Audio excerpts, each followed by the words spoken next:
I won a trip to the Caribbean in a contest, but my husband Andrew threatened to divorce me if I didn't let him and his mom go instead. He used the trip as leverage to get his way. His mom seemed pleased with his plan.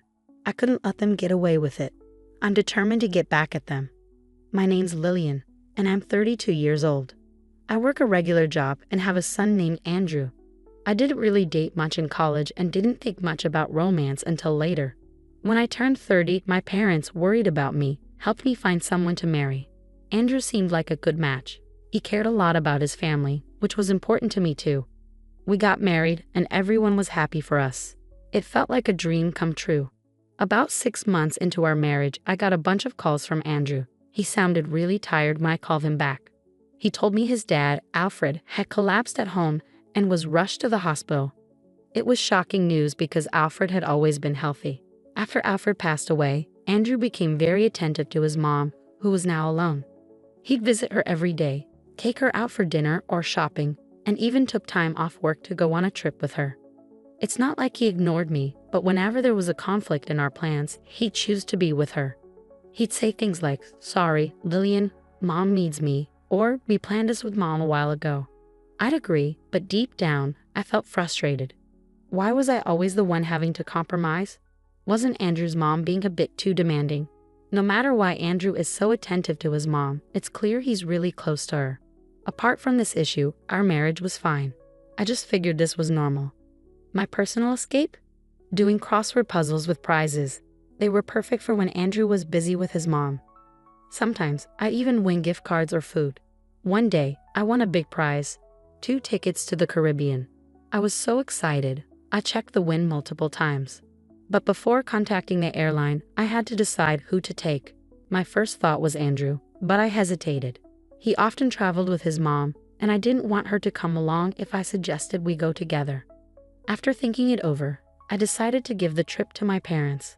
On my way home, I stopped by my parents' place to share the exciting news. "Mom, guess what? I won tickets to the Caribbean," I exclaimed. Mom's eyes widened with delight.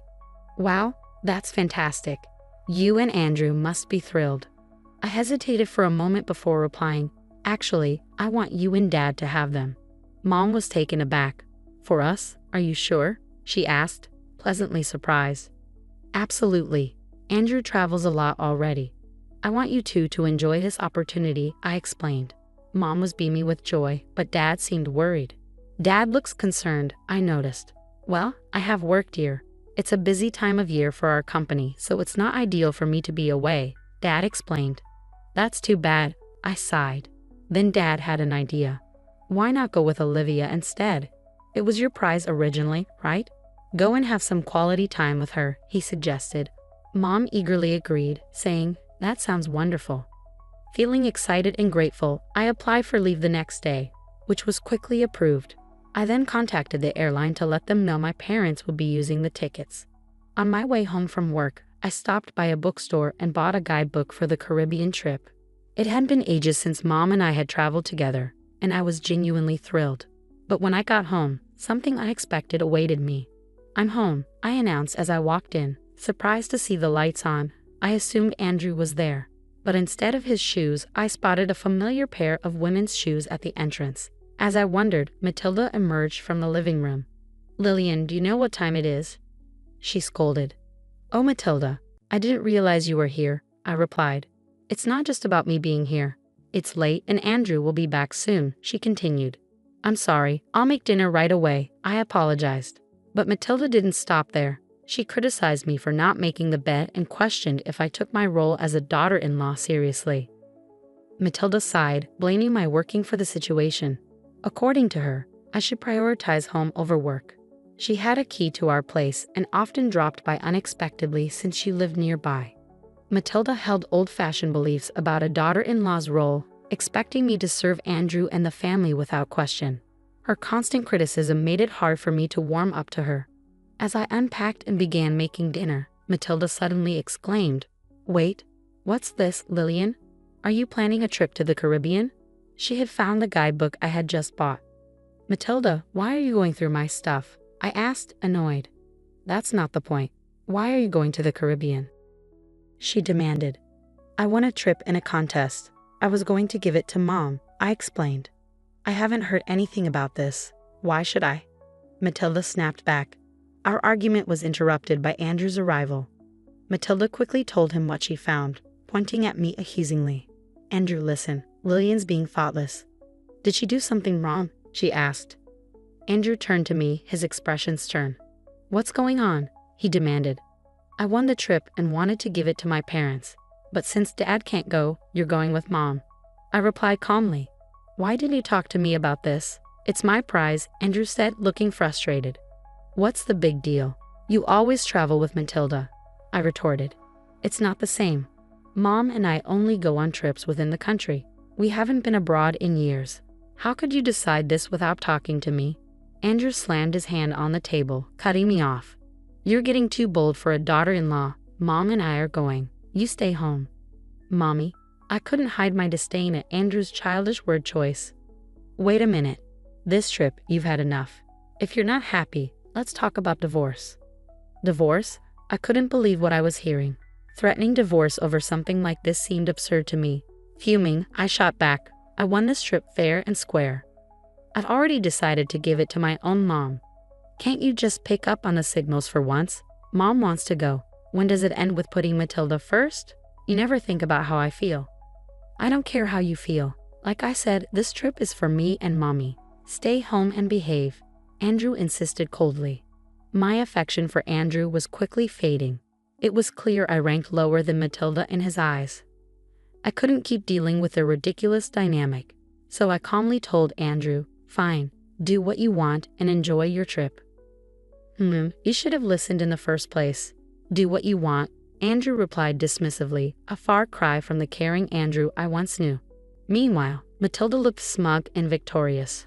I decided to leave the house while they were away on their trip. I resolved to let Andrew and Matilda have their vacation this time. The next day, I called the airline to change the names on the tickets to Andrew and his mom. But the operator sounded worried as they told me, I'm sorry, but once the participants are confirmed, we can't change them. Is that so? I asked, feeling disappointed. Yes. Plus, this ticket requires the actual winner to be one of the travelers. So if it's your husband and mother-in-law, the ticket won't work, the operator explained.